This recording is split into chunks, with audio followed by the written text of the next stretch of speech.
There's been multiple reports of the killing of Al Jazeera journalist Shireen Abu Akleh, who was killed by an Israeli soldier a few weeks ago.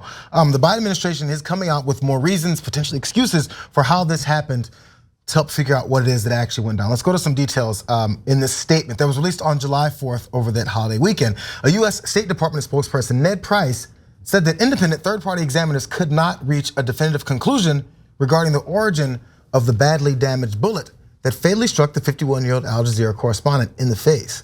The US security coordinator concluded that while Israeli fire was likely responsible for the death of Shireen Abu Akleh, it found no reason to believe that this was intentional, but rather the result of tragic circumstances.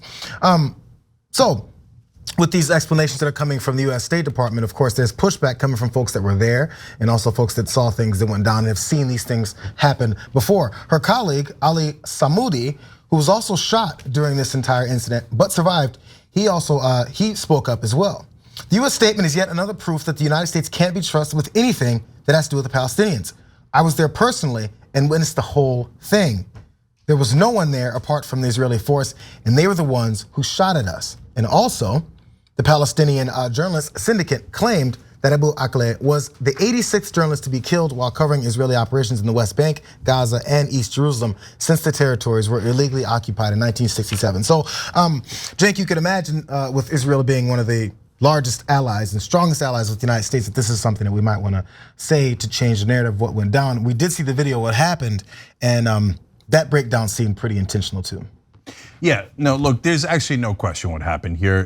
This was a rare case where mainstream media did actually a fantastic job.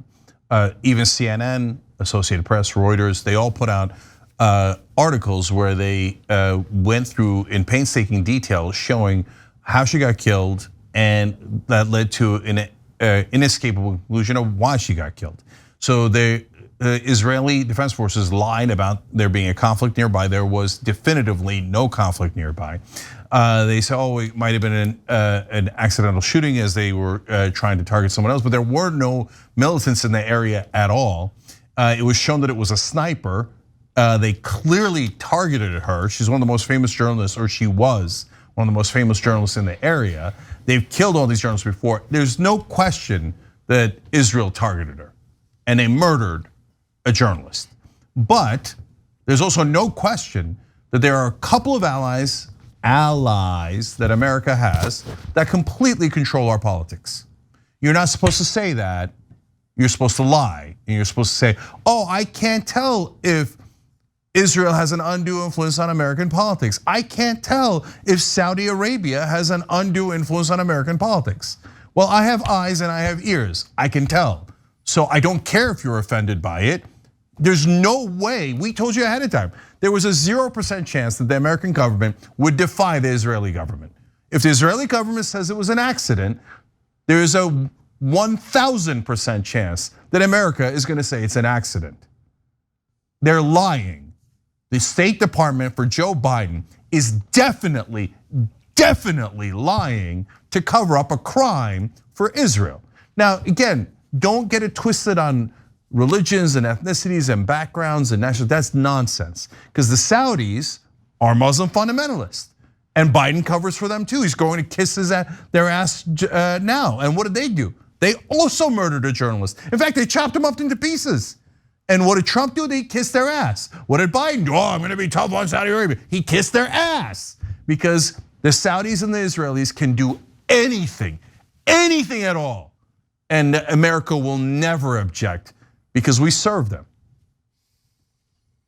Yeah, the problem is that this takes away any credibility that the Biden administration or any administration would have. I mean, you would think that even the IDF at this point, because we're living in a different time now where there's videos, there's footage, there's evidence. And once that exists, the IDF should want to come out and say, oh, we're actually gonna do something and go after the guy who wrongfully shot this journalist, which isn't gonna happen. But I'm just saying in terms of gaining credibility, because now the problem is it's kind of like, I'm gonna draw an analogy with January 6th. We saw the videos, we see it with our own eyes. So when you tell us it was just a tourist visit, it clearly wasn't. And so similarly, when you have something like this and you go, oh, it was caused by, I mean, when I read the thing, it said it was, like you said, an accidental shooting and they were going after the Palestinians who were prompting some sort of thing for them to shoot at. It clearly isn't, and it takes away your credibility. So we're in this world now where we are watched, but you are watched, meaning the governments are also being watched. Crimes are being watched and recorded. And so when you come out and do this kind of stuff, it takes away any credibility you might have gained. And it's, I hope that the time when governments have to admit the truth when things like this happen, I hope that that's closer than ever, simply again, because we see the proof. Yeah, I'm gonna go further. Why does the American government have no, I mean, Maz, you say they lost credibility. They didn't have any credibility to lose when it comes to Israel and Saudi Arabia. None, zero. I wouldn't believe one word out of an American government official about those two countries. They almost always lie on their behalf, okay? So now, why do they do it? Well, they claim, oh, those are our top two allies in the Middle East. Are they?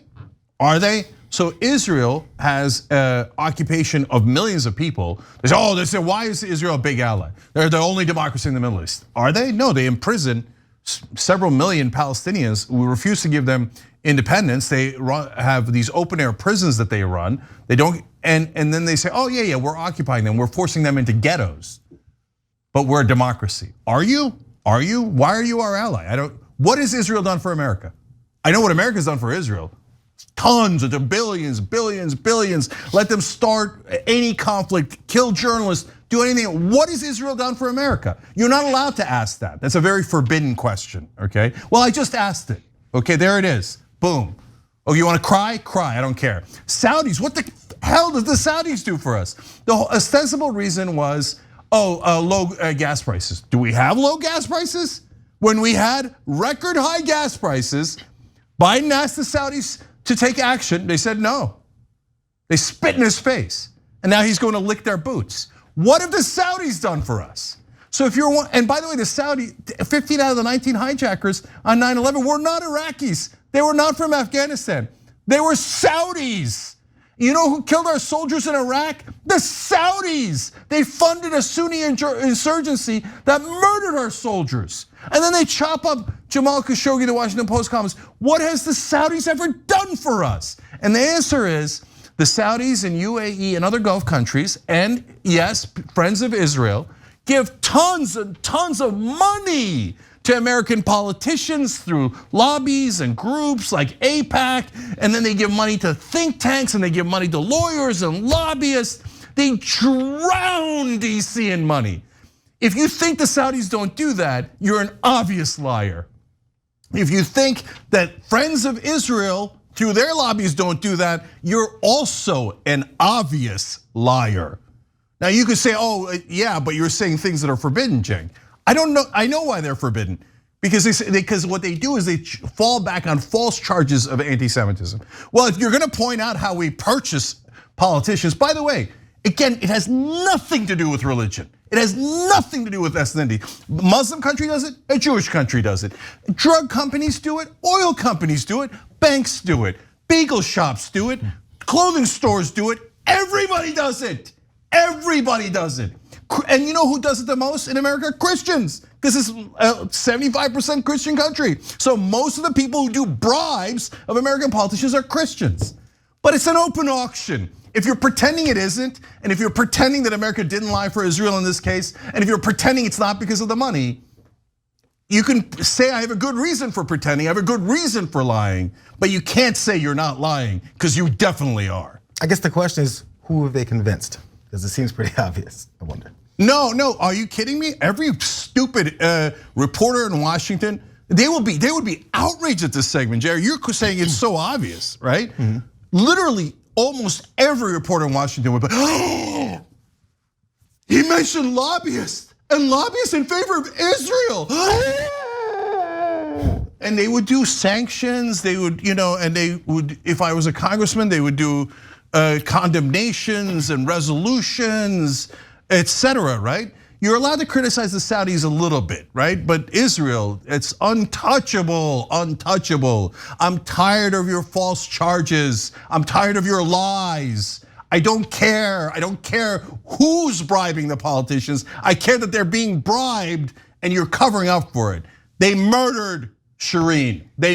Israeli Defense Forces definitely murdered her, okay? Look at the CNN, of all people, CNN did an excellent report that proved it beyond the shadow of a doubt. So America, go lie because you get paid to lie, but don't expect any of us rational people to believe you. And the bigger problem, Cenk, beyond that is, as you said, that nothing ever gets done. You know, even if they say, like they say, we're gonna investigate, as you said, we all know where the investigation is gonna end up. Similarly with the Khashoggi thing, like it's almost hopeless. It's almost like when you vote for someone who seems idealistic and you go, this person's gonna make a change, and then you see the change isn't being made, and you have every right to be angry and upset because there's no repercussions for these actions of killing innocent journalists. So yeah, I feel your anger.